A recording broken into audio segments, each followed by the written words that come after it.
खुलुमबाय बेलासिनि रादाबाव नोंथांमोनखौ आंनि चेनेलाव गोसो गोथारै बरायहरनाय जाबाय।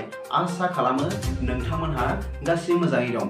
बे समाव आं नोंथांमोननि सिगाङाव बेलासिनि मोननैसो खौरां लाना फैलायबाय। अन्नानै भिडिअखौ स्किप खालामाजासे जोबजासिम नायलांदो आरो भिडिअखौ मोजां मोनदोंब्ला अन्नानै लाइक आरो शेयार खालामनो दाबाव। गिबि रादाबाव दं 27 फेब्रुवारिनिफ्राय 3 मार्चसिमाव जानो गोनां इन्टारनेशनेल नलेज फेस्टिभेलखौ मोजाङै खुंफुंनो थाखाय दिनै क'क्राझाराव बिटिआरनि गाहाय मावफुं सोद्रोमा मानाव गेदेर प्रमद बर' बिथाङा माखासे कलेजनि प्रिन्सिपालफोरजों सावरायलायदों होनना मिथिनो मोननाय जादों।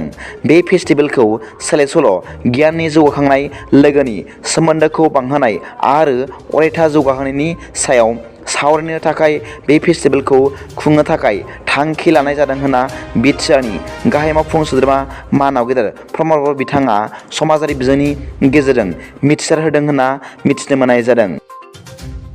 नैथि रादाबाव दं कार्बि आलं पुलिसनि गोख्रों सोद्रोमानि गेजेरजों दिलाइ थिनालियाव गंसे कारनिफ्राय 1 केजि मर्फिन ड्राग्स हमनो मोनदों होनना मिथिनो मोननाय जादों। मिथिनो मोननाय बादिब्ला बे फालांगियाव लोब्बा थानाय सासे दायनिगिरिखौ पुलिसा हमनो हादों होनना मिथिनो मोननाय जादों। थामथि रादाबाव दं मासे मैदेर थैदों। मिथिनो मोननाय बादिब्ला जाग्रा आदाराव बिस जाहोनायनि जाउनाव थैदों होनना हाग्रा बिफाननिफ्राय सन्देह खालामदों। चिरां जिल्ला भारत भुटान सिमनायाव थानाय 6 नं फाथाबारि गामियाव हाग्रानि मासे बुन्दि मैदेर गोथै बोखांदों। फाथाबारि गामियारिफोरा गोथै मैदेरखौ नुखांनायनि उनाव हाग्रा बिफाननो खौरां दैथायहरो आरो मैदेर थैनाय थावनियाव दावबायफैयो आरो गोथै मैदेरखौ देहा आनजाद खालामो। लोगोसे मैदेरनि बैसोखौ खमैबो 5 बोसोर बैसोनि जागोन होनना हाग्रा बिफाननिफ्राय मिथिहोदों। ब्रैथि रादाबाव दं पिटिसिनि बारग' गाहाय खुंगिरि हाग्रामा महिलारिया आथिखाल खुंथाय गोहोआव थानाय बिटिआर सरकारखौ थांनाय माखासे सान सिगां बारग' एमएलए हितेश बसुमतारीखौ हाथियार होदेरना हमहोदों होननायनि सायाव बिटिआरनि गाहाय खुंगिरि प्रमद बर' बिथाङा गोख्रों फिनजाथाय होदों। बिथां बर'आ बुंदों दि जाथायनि फोरमानखौ हाग्रामा महिलारिया गावनो होनांगौ, बेवहाय आंहा जेबो लोब्बा गैया।